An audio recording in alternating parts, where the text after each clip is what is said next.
Hello विद्यार्थी मित्रांनो, स्वागत आहे तुमचं जीटी इंजिनिअरिंग अकॅडमी या युट्यूब चॅनलवर. मी गोकुळ टेकाळे आणि आज आपण पाहणार आहोत इंजिनिअरिंग मॅथमॅटिक्स 3 साठी कोणकोणते फॉर्म्युले आपल्याला यायला पाहिजे, जेणेकरून आपण चांगल्या मार्क्सने फर्स्ट अटेम्प्ट मध्ये M3 हा सब्जेक्ट क्लिअर करू शकतो. तुमची ब्रांच कोणती असू द्या, तुमचं कॉलेज किंवा तुमची युनिव्हर्सिटी कोणती असू द्या, हे तुम्हाला फॉर्म्युले लागणारच आहेत. त्यामुळं आजचा जो लेक्चर असणार आहे त्याला प्रॉपरली लक्ष देऊन बघा, प्रॉपरली नोट डाऊन करा जे काही एवढे फॉर्म्युले आहेत. आणि एवढे जर फॉर्म्युले तुम्हाला येत असतील तर तुम्ही खूप इझिली M3 ला टॅकल करू शकतात. जे डायरेक्ट सेकंड इयरचे स्टुडंट असतील त्यांना खूप भीती असते M3 ची. म्हणजे M3 म्हणजे नेक्स्ट टू इम्पॉसिबल असतो, बट असं काही नाहीये. जर तुम्ही सुरुवातीपासून जर तुमचा माइंडसेट बदलला, ठीक आहे मला M3 बद्दल जास्त काही येत नाही, इट्स ओके, बट आता मला शिकायचं आहे. ज्यावेळेस तुमचा असा माइंडसेट होतो त्यावेळेस बरोबर गोष्टी त्या डायरेक्शनने जायला लागतात. स्वतःहून करायला गेले तर M3 खूप अवघड वाटणार, 100% अवघड वाटणार. M3 नाही, कोणताही सब्जेक्ट अवघड वाटणार. बट जर तुम्हाला कोणतरी गाईड करायला आहे, तुमचे डाऊट सॉल्व्ह करायला कोणतरी आहे, तर मग अवघड नाहीये, मग इझी आहे. फक्त तुम्हाला ती प्रोसेस फॉलो करायची आहे. दररोज 30-40 मिनिटं खूप होतो. 30-40 मिनिटं जर तुम्ही दररोज अभ्यास केला तर इट्स मोर दॅन सफिशियंट. तुम्ही लास्ट मोमेंटला किती पण अभ्यास करा, त्याने काहीही फायदा होणार नाही. तुमचा सुरुवातीपासून अभ्यास पाहिजे. सुरुवातीपासून जर केला तर आपलं जे माइंड आहे ते ग्रास्प करायला स्टार्ट करतं, फॉर्म्युलेस रिकॉल व्हायला सुरुवात होते, एक एक डॉट्स कनेक्ट व्हायला लागतात. त्यामुळे सुरुवातीपासून अभ्यास करा, तुम्ही चांगल्या मार्कने क्लिअर करताल. पहिलं सेमिस्टर आहे, जे डायरेक्ट सेकंड इयरचे स्टुडंट असतील त्यांच्यासाठी हा पहिलं सेमिस्टर आहे, ज्यामध्ये तुम्हाला कमी सब्जेक्ट असणार आहे. 4 असतील, 5 असतील, जे काही तुमची ब्रांच, जे काही तुमचं कॉलेज असेल किंवा युनिव्हर्सिटी असेल त्यानुसार. बट या सेमिस्टरला तुम्हाला टाइम पण कमी आहे, सब्जेक्ट पण कमी आहे. तर तुम्ही या सेमिस्टर जर ऑल क्लिअर झाले तर पुढच्या सेमिस्टरला थोडे सब्जेक्ट राहणार वापस. बट जर तुम्ही पहिल्या सेमिस्टरला जर बॅकफुटला आले, 2-3 बॅक घेऊन गेले, तर मग तुमची इंजिनिअरिंग कम्प्लीट होईपर्यंत तुम्हाला प्रत्येक वेळेस बॅकलॉग रेग्युलर असं करावं लागेल. त्यामुळं जे पण डायरेक्ट सेकंड इयरचे स्टुडंट आहेत तुमच्यासाठी हा बेस्ट ऑप्शन असतो, बेस्ट सेमिस्टर असतं, ज्यामध्ये तुम्हाला ऑल क्लिअर व्हायचंय. या सेमिस्टर जर तुम्ही ऑल क्लिअर झाले तर डेफिनेटली तुम्ही प्रत्येक सेमिस्टरला ऑल क्लिअर होण्याचे चान्सेस जास्त आहेत. पण तुम्ही या सेमिस्टर जर बॅकलॉग ठेवले, मग ते कोणतेही कारण असू द्या, तर मग तुम्हाला पूर्ण इंजिनिअरिंग मध्ये स्ट्रगल करावं लागणार आहे. त्यामुळे सुरुवातीपासून प्रिपरेशन करा. आणि जर तुम्ही mechanical branch related, civil branch related जर तुम्हाला सब्जेक्ट पाहिजे असतील तर आपल्या जीटी इंजिनिअरिंग अकॅडमी या ऍप्लिकेशनवर सर्व युनिव्हर्सिटीसाठी कोर्सेस अवेलेबल आहेत. तर तुम्हाला काही पण रिक्वायरमेंट असेल किंवा काही पण जर वाटलं तर खाली माझा नंबर आहे, तुम्ही डायरेक्टली मेसेज किंवा कॉल करू शकता. सो आता आपण व्हिडिओला स्टार्ट करूयात. तर बघा, पहिला आहे डेरिव्हेटिव्ह आणि इंटिग्रेशन. याबद्दल आपल्याला आलं पाहिजे आणि सिंपल असतं, फक्त समजून घ्या कसं करायचं आहे. ओके. आणि हा, चॅनलला जर सबस्क्राईब नसेल केलं तर नक्की चॅनल सबस्क्राईब करा. त्यासोबतच डिस्क्रिप्शन बॉक्समध्ये व्हॉट्सअप चॅनलचा लिंक दिलेली आहे, टेलिग्राम चॅनलची लिंक दिलेली आहे, ते पण जॉईन करा, जेणेकरून तुम्हाला याची पीडीएफ तिथे भेटून जाईल. ठीक आहे, चला बघा आता कसं करायचं आहे डेरिव्हेटिव्ह. त्याआधी थोडस आपण बेसिक घेऊयात. डेरिव्हेटिव्ह म्हणजे काय असतो? डेरिव्हेटिव्ह म्हणजेच डिक्रीजिंग द पॉवर. काय करायचं? पॉवर डिक्रीज करायचा आहे. पॉवर काय करायचं आहे? डिक्रीज करायचं आहे. तर पॉवर म्हणजे कोण बाबा? तर हा सपोज एक्स आहे आणि हा सपोज एन आहे. तर हा जो वरचा आहे याला बोलतात पॉवर. आता तुम्हाला माहिती असणार आहे तरी पण सांगतोय. तर फॉर्म्युला काय येणार डेरिव्हेटिव्हचा? मग d by d x to the power n जर असेल तर आधी पॉवर लिहायचा म्हणजे एन, नंतर फंक्शन लिहायचं म्हणजे एक्स, आणि डिक्रीज करायचा आहे. कितीने डिक्रीज करायचा आहे? तर 1 ने डिक्रीज करायचा आहे. सो इथे येणार n-1.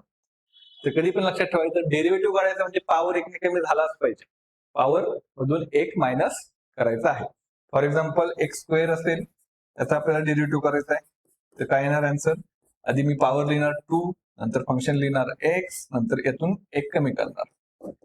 म्हणजे काय होणार? हा 2x1 होईल, म्हणजे त्याला आपण फक्त 2x1 लिहू शकतो. तो डेरिव्हेटिव्ह म्हणजे काय? Decreasing the power. हे तुम्हाला आतापर्यंत समजलं असेल. आता आपण याचे वेगवेगळे फंक्शन जे आहेत, पहिला फंक्शन आहे पॉलिनॉमियल फंक्शन.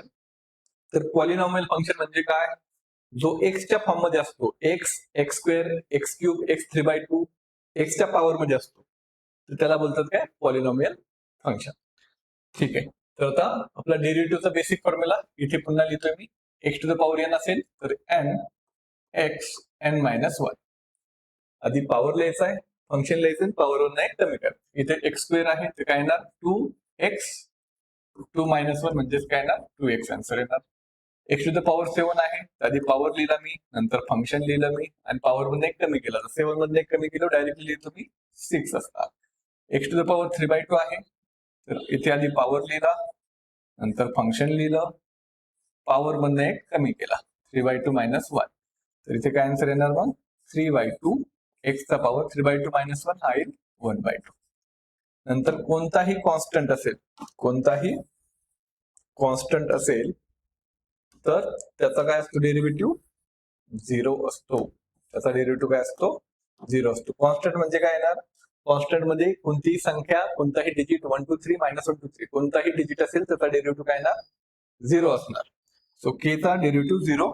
एक्स चा डेरिव्हेटिव्ह किती येणार, एक्स चा डेरिव्हेटिव्ह येतो 1, बट तो कसा 1 येतो, हाच फॉर्म्युला यूज केला. एक्स चा पॉवर हा फक्त एक्स आहे, म्हणजेच एक्स चा पॉवर किती आहे 1 आहे. तर एक्स चा पॉवर 1 आहे, आधी मी पॉवर लिहिला, नंतर मी फंक्शन लिहिलं, पॉवर मध्ये कमी केला. तर यालाच आपण कसं लिहू शकतो, एक्स चा पॉवर 1 इंटू एक्स चा पॉवर -1. यालाच आपण कसं लिहू शकतो, एक्स चा पॉवर 1 डिवाइड बाय हा डिनॉमिनेटर आला, तर हा काय होणार प्लस होणार. न्यूमरेटर टू डिनॉमिनेटर किंवा डिनॉमिनेटर टू न्यूमरेटर जर चेंज झाला तर त्याचे पॉवरचं साइन चेंज होते. इथे प्लस आहे, वरती आला तर मायनस होईल आणि दोन्ही काय होतील मग कॅन्सल होतील. कॅन्सल झालं म्हणजेच काय आन्सर. किंवा एनिथिंग पॉवर 0 काय असतो 1 असतो. कसा याचा सांगितलं, यालाच आपण कसं लिहू शकतो 1 - 1 लिहू शकतो. म्हणजेच काय एक्सचा पॉवर 1 इंटू एक्सचा पॉवर -1 म्हणजेच काय एक्सचा पॉवर 1 डिवाइड बाय एक्सचा पॉवर 1. हे काय होईल कॅन्सल होऊन 1 येईल. सो एनिथिंग पॉवर 0 काय असतो 1 असतो. कशाचाही पॉवर जर 0 असेल तर त्याचा आन्सर किती आहे 1 आहे. तर तुम्हाला काही फॉर्म्युले आहेत ते प्रॉपरली पाठ करायचे, म्हणजे ते लक्षातच राहिले पाहिजे. जसं की एक्सचा डेरिव्हेटिव्ह किती 1 आहे, 1 चा डेरिव्हेटिव्ह किती, हा कॉन्स्टंट झाला तर हा येईल 0. त्यानंतर मग रूट एक्सचा डेरिव्हेटिव्ह किती येणार, root x d by d x of root x. Root एक्सचा डेरिव्हेटिव्ह येणार 1/2 रूट एक्स. 1 काय येणार 2 रूट एक्स येणार. हे तुम्हाला काही माहित पाहिजे. नंतर आणखीन कोणता डेरिव्हेटिव्ह माहित पाहिजे आपल्याला, 1 बाय एक्स चा डेरिव्हेटिव्ह काय येणार, 1 बाय एक्स चा डेरिव्हेटिव्ह येणार -1/x². 1 बाय एक्स चा डेरिव्हेटिव्ह येणार -1/x². आता हे जे बेसिक डेरिव्हेटिव्ह आहेत हे तुम्हाला आलेच पाहिजेत. आता कसं येणार ते बी सांगतो तुम्हाला. 1 बाय एक्स आहे, ज्यावेळेस पण डिनॉमिनेटरची टर्म असेल, डिनॉमिनेटर मध्ये फंक्शन असेल तर त्याला पहिलं काय करायचं न्यूमरेटर मध्ये घ्यायचं, याचा आपल्याला डेरिव्हेटिव्ह काढायचं, बरोबर का. दुसऱ्या पेजवर सांगू का,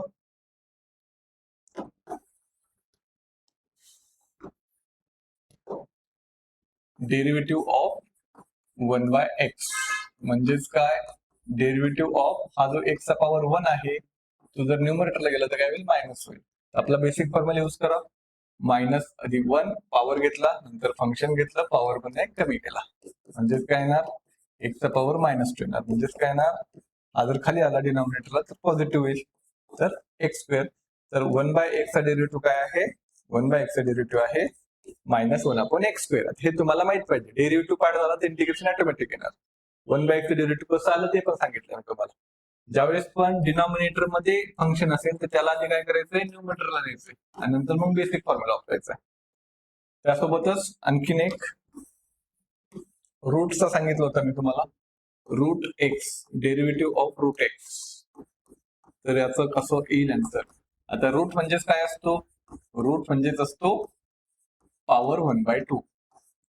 रूट म्हणजेच काय असतो पॉवर 1/2. आता वापस बेसिक फॉर्म्युला यूज करा, आधी पॉवर लिहिला, फंक्शन लिहिलं, पॉवर मधनं एक मायनस केला, तर काय येणार मग इथे 1/2 एक्स 1/2 -1 अर्ध्यातून एक गेला म्हणजेच -1/2 राहिला, किंवा कॅल्क्युलेट करायचं. तर यालाच कसं लिहू शकतो आपण 2 इंटू हा खाली आला तर एक्सचा पॉवर 1/2 आणि पॉवर 1/2 म्हणजेच काय असतो रूट. तर याचा आन्सर काय, रूट एक्सचा आन्सर काय डेरिव्हेटिव्ह 1/2 रूट एक्स. हे तुम्हाला मी आता डेरिव्हेटिव्ह करून दाखवलं. आता हे तुम्हाला प्रत्येक वेळेस डेरिव्ह करायची गरज नाहीये, डायरेक्टली लक्षात ठेवा. 1/x आहे -1/x², रूट एक्सचा आहे 1/2 रूट एक्स, कोणत्याही संख्येचं डेरिव्हेटिव्ह 0 आहे, कॉन्स्टंटचं डेरिव्हेटिव्ह 0 आहे, एक्सचं डेरिव्हेटिव्ह 1 आहे. हे 4-5 आपल्याला माहिती असते तर आपला टाइम वाचतो. ओके, चला हा झाला आपला पॉलिनॉमियल फंक्शनचा. आता नेक्स्ट आहे एक्सपोनेन्शियल फंक्शन. आता हे जे डेरिव्हेटिव्हचे फॉर्म्युले आहेत किंवा इंटिग्रेशनचे फॉर्म्युले हे तुमचे पाठ कधी होणार, ज्यावेळेस तुम्ही वारंवार त्याला पाहणार, त्याची प्रॅक्टिस करणार, त्यावेळेस ते ऑटोमॅटिकली पाठ होणार. तुम्हाला घोकायची गरज नाही, त्याचा यूज करा. आपल्या त्याच गोष्टी लक्षात राहतात ज्या गोष्टी आपण रेग्युलर करत असतो. ज्या गोष्टी आपण रेग्युलर करत नाहीत त्या गोष्टी आपल्या लक्षात राहत नाही, त्यामुळे रेग्युलर करा. स्वतः हा काय आहे, e to the power ax आहे, त्याचा डेरिव्हेटिव्ह कसा घ्यायचा बघा. e to the power ax आहे, तर पहिलं तर ऍज इट इज द्या e to the power ax, आणि नंतर फक्त पॉवरचा डेरिव्हेटिव्ह करायचा. कशाचा डेरिव्हेटिव्ह करायचा आहे, पॉवरचा डेरिव्हेटिव्ह करायचा. तो ax चा डेरिव्हेटिव्ह a राहील कॉन्स्टंट आणि x चा डेरिव्हेटिव्ह काय येणार, 1 येणार. यालाच आपण नंतर ज्यावेळेस आपली थोडी प्रॅक्टिस होईल त्याला आपण डायरेक्टली असं लिहू शकतो, e to the power a into e to the power ax. तर सुरुवातीला काय लक्षात ठेवायचंय, एक्सपोनेन्शियल फंक्शन असेल तर ते ऍज इट इज घ्यायचं. इथे घेतलं मी ऍज इट इज, आणि फक्त पॉवरचा डेरिव्हेटिव्ह करायचा. पॉवरचा डेरिव्हेटिव्ह 3x चा डेरिव्हेटिव्ह काय येणार, 3 येणार. 3x चा डेरिव्हेटिव्ह 3, म्हणजे x चा पॉवर 1 असेल तर 1 येतो ना, तर 3 इंटू 1 किती येणार, 3 येणार. e to the power -2x असेल तर हा मी ऍज इट इज घेतला आणि पॉवरचा डेरिव्हेटिव्ह आला -2. e to the power x² आहे, याचा डेरिव्हेटिव्ह कसा येणार, मी ऍज इट इज घेतला आणि x² चा डेरिव्हेटिव्ह आपण काढला होता, तो किती आहे, 2x आहे, बरोबर. तर इथे आला 2x. तर अशा प्रकारे हा झाला एक्सपोनेन्शियल फॉर्म. नेक्स्ट आहे लॉगरिथमिक फॉर्म. आता लॉगरिथमिक फॉर्म कसा असतो, याला मी थोडस दुसऱ्या फॉर्म मध्ये दाखवतो तुम्हाला. लॉग जर एफ ऑफ एक्स असेल, log of F of x असेल तर 1 अपॉन एफ ऑफ एक्स, म्हणजे लॉगच्या समोर जे काही फंक्शन आहे 1 अपॉन ते फंक्शन घ्यायचं आणि त्या फंक्शनचं वरती न्यूमरेटर मध्ये डेरिव्हेटिव्ह करायचा. न्यूमरेटर मध्ये काय करायचं, डेरिव्हेटिव्ह करायचा. आले लक्षात.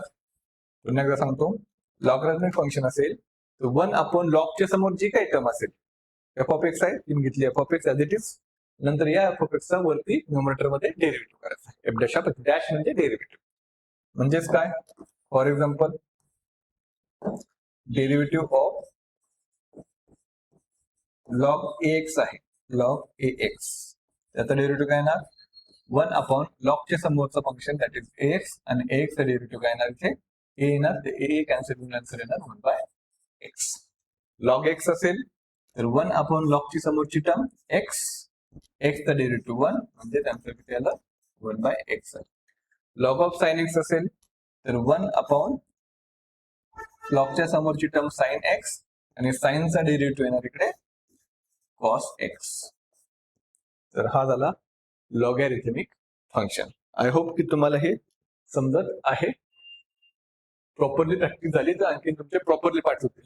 आता इकडे बघा, साइन एक्स आहे, तर साइन एक्सचा डेरिव्हेटिव्ह आहे. आता हे कोणतं फंक्शन आहे, ट्रिग्नोमेट्रिक फंक्शन, cos x, आणि पुन्हा ह्या x चा पण डेरिव्हेटिव्ह करायचा असतो, बट जनरली आपण लिहित नाही कारण की x चा डेरिव्हेटिव्ह 1 येतो, 1 इंटू cos x असतो. बट बेसिक फॉर्म्युला काय आहे, साइन एक्स असेल तर त्याचा डेरिव्हेटिव्ह cos x, आणि ह्या cos च्या समोर जे फंक्शन आहे त्याचा पुन्हा डेरिव्हेटिव्ह. सपोज साइन 2x आहे, इथे येणार cos 2x, आणि या 2x चा डेरिव्हेटिव्ह येणार 2, या 2x चा डेरिव्हेटिव्ह काय येणार, 2 येणार. आले लक्षात. cos चा डेरिव्हेटिव्ह आहे मायनस साइन, tan चा डेरिव्हेटिव्ह आहे sec स्क्वेअर x, sec चा डेरिव्हेटिव्ह आहे sec x into tan x, नंतर cot चा डेरिव्हेटिव्ह आहे मायनस cosec स्क्वेअर x, आणि cosec चा डेरिव्हेटिव्ह आहे मायनस cosec cot. तर तुम्हाला हे बेसिक डेरिव्हेटिव्ह, एवढे फंक्शनचे डेरिव्हेटिव्ह हे माहिती पाहिजे. ओके, आणि इझी आहे, वारंवार यूज करा, ऑटोमॅटिक लक्षात राहतील. त्यानंतर काही ट्रिग्नोमेट्रिक फॉर्म्युलेज आहेत, जसं की sine square theta plus cos square theta is equal to 1 असतो. त्यासोबत sec square theta is equal to असतो 1 प्लस टॅन स्क्वेअर थिटा. नंतर कोसेक स्क्वेअर थिटा हा असतो 1 प्लस कॉट स्क्वेअर थिटा. त्यानंतर काही आणखीन फॉर्म्युलेज टॅन थिटा म्हणजे असतो साइन बाय कॉस,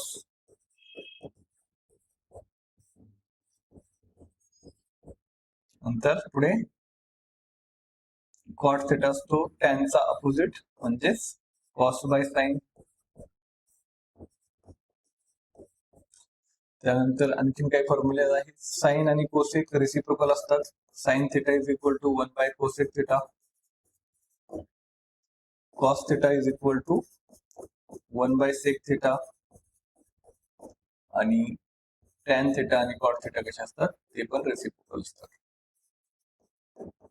तर हे काही बेसिक ज्यांचे पण सिव्हिल मेकॅनिकल ब्रांच तुम्हाला हे फॉर्म्युले भरपूर यूज होणार आहेत, त्यामुळे प्रॉपरली लक्षात ठेवा. फक्त M3 मध्येच नाही, बाकीच्या सब्जेक्ट मध्ये सुद्धा. मेकॅनिकल ब्रांचला तर ऑलमोस्ट फॉर्म्युले भरपूरच लागतात तुम्हाला, प्रत्येक डेरिव्हेशन मध्ये यूज होतोच फॉर्म्युले. त्यामुळे M3 चा अभ्यास चांगला करा, बाकीच्या सब्जेक्टला पण तुम्हाला बेनिफिट होणार आहे. तर हे होते आपले बेसिक डेरिव्हेशनचे फॉर्म्युलेज. आता त्याचे अपोजिट आहे इंटिग्रेशन. चला, तर इंटिग्रेशन कसं असणार बरं? इंटिग्रेशन जसं डेरिव्हेशन म्हणजे काय होतं? डेरिव्हेशन म्हणजे काय होतं? Decreasing the power.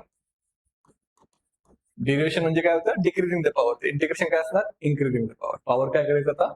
इन्क्रीज करायचा आहे. इन्क्रीजिंग द पॉवर म्हणजे आता पॉवर काय झाला पाहिजे? वाढला पाहिजे. कितीने इन्क्रीज करायचा आहे? तर 1 नेच इन्क्रीज करायचं. So integration x to the power जर n असेल तर काय करायचंय? पॉवरला 1 ने वाढवायचंय आणि हा जो n+1 आहे तो खाली घ्यायचा आहे. प्लस इंटिग्रेशन कॉन्स्टंट काय असतो? c असतो. फॉर एक्झाम्पल, एक्स चा पॉवर 9 आहे, तर मग त्यामध्ये 1 वाढवा तर किती येणार? 10 येणार, आणि खाली 10. एक काय केला? 9 मध्ये 1 वाढवला. आलं लक्षात? आता मगाशी आपण डेरिव्हेटिव्ह ऑफ 1 हा काय घेतला होता? 0 होता. आता इंटिग्रेशन ऑफ 1 काय येणार? तो येणार x. तर डेरिव्हेशन आणि इंटिग्रेशन हे दोन्ही कसे असतात? अपोजिट असतात. कसं अपोजिट असतात? x चा डेरिव्हेटिव्ह आहे 1 आणि 1 चं इंटिग्रेशन आहे x. आलं लक्षात? डेरिव्हेशन आणि इंटिग्रेशन कसे असतात? अपोजिट असतात. हे लक्षात ठेवायचं आहे. जर 1 dx असेल तर x येणार. म्हणजे थोडक्यात काय? इंटिग्रेशन करताना सपोज इथे dy आहे आणि इथे 2 आहे. इथे y ची टर्म आहे का? नाहीये, तर y ने फक्त मल्टिप्लाय करा, तर हे तुमचा आन्सर येणार. इथे x ची टर्म नव्हती म्हणून x ने काय केलं? मल्टिप्लाय केलं. इन शॉर्ट 1 चं इंटिग्रेशन असतो x, हे लक्षात ठेवायचं आहे. चला, आता आपण बघूयात नेक्स्ट. इंटिग्रेशन म्हणजे इन्क्रीजिंग द पॉवर. यामध्ये काय करायचं? पॉवर कशाने इन्क्रीज करायचा? 1 ने इन्क्रीज करायचा आहे, आणि इन्क्रीज केल्यानंतर जे काय आन्सर आहे ते आपलं खाली असणार. आता मी प्रत्येक वेळेस प्लस सी लिहिणार नाही. प्लस सी काय असतो? इंटिग्रेशन कॉन्स्टंट असतो. इंटिग्रेशन काय असतो? तो कॉन्स्टंट असतो. डायरेक्टली लिहायचं. तर एक्स आहे, याचा पॉवर किती आहे? काहीच नाही, म्हणजे 1 आहे. तर 1+1 किती येणार? 2 येणार. x²/2. x to the power 5 आहे, 1 ने वाढवा, x6/6. 1 चं इंटिग्रेशन काय असतो? x असतो. 1 चं इंटिग्रेशन काय असतो? x असतो. चला, लिहून टाकतो प्लस सी. नंतर हा झाला आपला कोणता फॉर्म? Exponential form. हा झाला पॉलिनॉमियल फॉर्म. आता सेकंड एक्सपोनेन्शियल फॉर्म. यामध्ये पण ऍज इट इज लिहा आधी. e to the power ax काय लिहायचं आहे? ऍज इट इज लिहायचा आहे. आणि पॉवरचा डेरिव्हेटिव्ह डिनॉमिनेटरचा करायचा. आपण डेरिव्हेशन मध्ये काय करत होतो? त्याच्या शेजारी लिहायचो, म्हणजे मल्टिप्लिकेशन मध्ये. आता डिवाइड मध्ये करायचं. e to the power x as it is लिहा, आणि पॉवरचा डेरिव्हेटिव्ह, याचा डेरिव्हेटिव्ह खाली लिहायचं. e to the power 2x असेल, e to the power 2x as it is 2x चा डेरिव्हेटिव्ह येईल 2. e to the power -3x असेल, e to the power -3x as it is, आणि -3x चा derivative येईल -3. अशा प्रकारे हा आहे तुमचा इंटिग्रेशन. लक्षात ठेवायचं, एक्सपोनेन्शियल मध्ये ऍज इट इज द्यायचे, आणि भले आपण इंटिग्रेशन करतोय बट बॉटमला डिनॉमिनेटरला पॉवरचा डेरिव्हेटिव्ह घ्यायचा असतो. आता साइन कॉस टॅन जे ट्रिग्नोमेट्रिक फंक्शन आहेत ते डेरिव्हेटिव्हचे अपोजिट आहेत. म्हणजे कसं? साइन एक्स, तर साइनचा डेरिव्हेटिव्ह काय? कॉस एक्स आहे, पण इंटिग्रेशन काय येणार? Minus cos x. कॉसचा डेरिव्हेटिव्ह काय आहे? मायनस साइन आहे, इंटिग्रेशन काय येणार? Plus sine. तर काय चेंज आहे? फक्त चेंज आहे, तर फक्त काय चेंज आहे?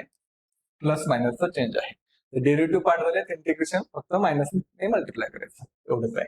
आता अशा टर्म्स आपल्याला डेरिव्हेटिव्ह येत नाही, इंटिग्रेशन येत नाही. सेक स्क्वेअर एक्सचं इंटिग्रेशन काय येईल? ज्यावेळेस असं आपल्याला होतं की इंटिग्रेशन समजत नाही त्यावेळेस असा विचार करायचा की हा कशाचा डेरिव्हेटिव्ह आहे. तर सेक स्क्वेअर कशाचा डेरिव्हेटिव्ह आहे ते तुम्हाला माहित आहे. सेक स्क्वेअर एक्स आहे टॅनचा डेरिव्हेटिव्ह. याचा आन्सर असणार टॅन. आणखीन एक घेऊयात. Integration of sec x tan x sec x tan x dx. आता वापस मला याचं इंटिग्रेशन माहित नाही बट हा कशाचा डेरिव्हेटिव्ह आहे तर हा डेरिव्हेटिव्ह आहे sec x चा. त्याचा नंतर काय येणार मग sec x प्लस c. सुरुवातीला तुम्हाला हे लगेच क्लिक होणार नाही बट जशी जशी तुमची प्रॅक्टिस होईल तुमचे फॉर्म्युले लक्षात राहतील त्यावेळेस तुम्हाला ऑटोमॅटिकली समजेल ज्यावेळेस तुम्ही व्हरायटी ऑफ एक्झाम्पल सॉल्व्ह करताल त्यावेळेस. आता नेक्स्ट आहे हा खूप इम्पॉर्टंट फॉर्म्युला आहे भरपूर ठिकाणी यूज होणार आहे. F dash of x upon F of x जर असं असेल एक्झाम्पल म्हणजे काय डिनॉमिनेटरला जे फंक्शन आहे त्याचा डेरिव्हेटिव्ह न्यूमरेटरला खालच्या टर्मचा डेरिव्हेटिव्ह वरती. तर मग आन्सर असतो लॉग ऑफ डिनॉमिनेटरची टर्म. काय असतो आन्सर लॉग ऑफ डिनॉमिनेटरची टर्म. आले लक्षात. वापस एकदा सांगतो जर असं तुमचं एक्झाम्पल आहे ज्यामध्ये डिनॉमिनेटरला जे फंक्शन आहे म्हणजे खालच्या साईडला जे फंक्शन आहे त्याचा डेरिव्हेटिव्ह जर न्यूमरेटरला असेल तर आन्सर असतो लॉग ऑफ खालची टर्म. आन्सर काय आहे लॉग ऑफ खालची टर्म. एक्झाम्पल घेऊयात. 1/x आहे एक्सचा डेरिव्हेटिव्ह 1 आहे म्हणजे या फॉर्मॅट मध्ये बसतोय त्यानुसार आन्सर काय येणार लॉग ऑफ डिनॉमिनेटर म्हणजेच खालची टर्म म्हणजेच एक्स. कॉट एक्स आहे. आता कॉट एक्स इंटिग्रेशन एक डायरेक्ट पार्ट पाहिजे ते बनवता आलं पाहिजे. कॉट म्हणजे काय असतो कॉस बाय साइन असतो cos x by sine x. आता मला सांगा साइनचा डेरिव्हेटिव्ह कॉस आहे का आहे म्हणजे हा फॉर्मॅट मध्ये फिट बसतोय म्हणजेच काय येणार आन्सर काय येणार आन्सर यायला पाहिजे लॉग ऑफ डिनॉमिनेटरची टर्म म्हणजेच काय येणार लॉग ऑफ साइन एक्स. आता तुम्हाला हे काय पाहिजे एक तर पार्ट पाहिजे नाहीतर असं बनवता आलं पाहिजे. कॉटचा integration log of sine x. टॅनचा काय येईल बरं सांगा टॅनचा काय येईल बरं. टॅन म्हणजे काय असतो टॅन म्हणजे असतो sine by cos sine upon cos x dx. आता इथे बघा कॉसचा डेरिव्हेटिव्ह मायनस साइन आहे तर मायनस नाही तर मायनसने आपण काय करू शकतो मल्टिप्लाय आणि डिवाइड करू शकतो. वरती पण -1 खाली पण -1 फक्त मायनस लिहिलं तरी पण चालेल. तर कॉसचा डेरिव्हेटिव्ह आता -n बरोबर झाला त्यानुसार हा मायनस डिनॉमिनेटरचा मी इथे लिहितो लॉग ऑफ काय येणार कॉस एक्स येणार किंवा यालाच तुम्ही लॉग ऑफ सेक एक्स पण लिहू शकता. तर टॅनचे दोन फॉर्म्युले आहेत integration of tan minus log cos x किंवा लॉग सेक एक्स. ठीक आहे लॉग सेक एक्स. ज्यांना याच्यापेक्षा पण आणखी बेसिक पाहिजे किंवा इंडायसिसचे लॉगरिथमचे बेसिक फॉर्म्युले इंडायसिसचे बेसिक फॉर्म्युले बॉड मास तर जीटी इंजिनिअरिंग अकॅडमी ऍप्लिकेशनवर MSBT-FY काय आहे MSBT-FY हे एक फोल्डर आहे MSBTE-FY.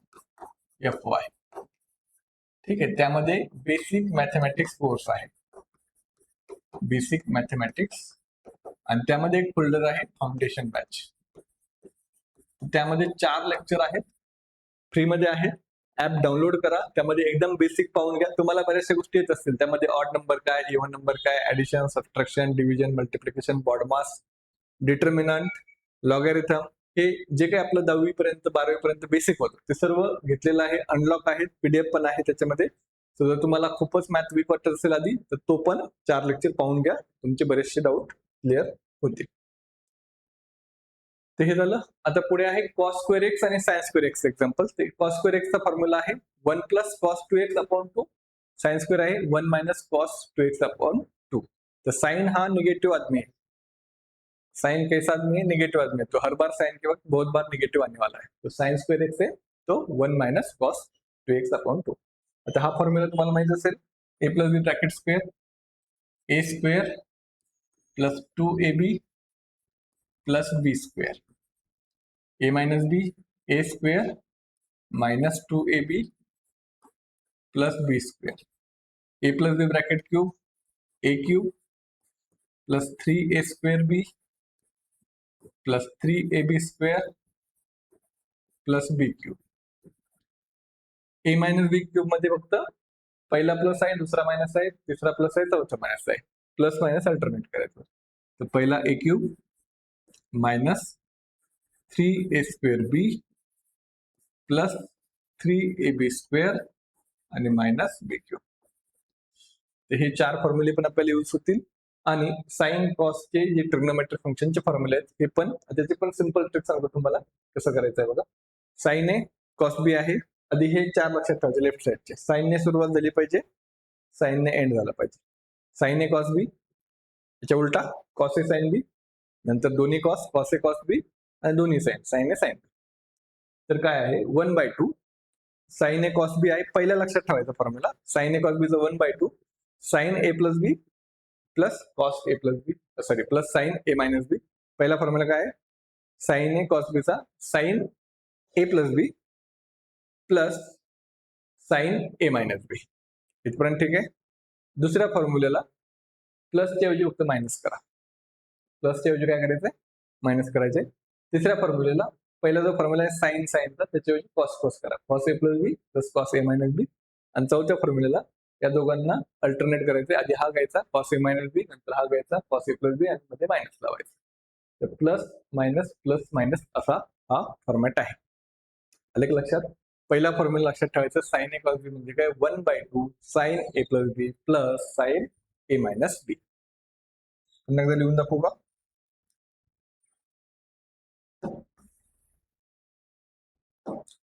बघा साइन ए कॉस बी नंतर कॉस ए साइन बी नंतर काय कॉस ए कॉस बी नंतर काय साइन ए आणि साइन बी. तर पहिला फॉर्म्युला आपला पार्ट असेल प्रत्येक ठिकाणी 1/2 आहे. आता मी हे प्रॉपरली प्रॅक्टिस करा अशी लिहून काढायची जेणेकरून एक्झामला पण सुद्धा हे फॉर्म्युले एखाद्याच एक्झामला यूज होणार आहेत. बट 5 मार्क पण इम्पॉर्टंट राहतात. जे स्टुडंट फेल होतात ना ते 5, 6, 7, 4-5 मार्कनेच फेल होत असतात. त्यामुळे प्रत्येक फॉर्म्युला इम्पॉर्टंट आहे. इथे काय करा 1/2 लिहा. नंतर साइन कॉस आहे तर पहिला फॉर्म्युला आपला पार्टच पाहिजे साइन ए प्लस बी प्लस साइन ए मायनस बी. नंतर दुसरा फॉर्म्युला काय येणार इथे प्लसच्या ऐवजी फक्त मायनस करायचंय साइन ए प्लस बी मायनस साइन ए मायनस बी. तिसरा फॉर्म्युला काय आहे साइनच्या ऐवजी फक्त कॉस करायचंय. पहिल्या फॉर्म्युल्यामध्ये cos A plus B plus cos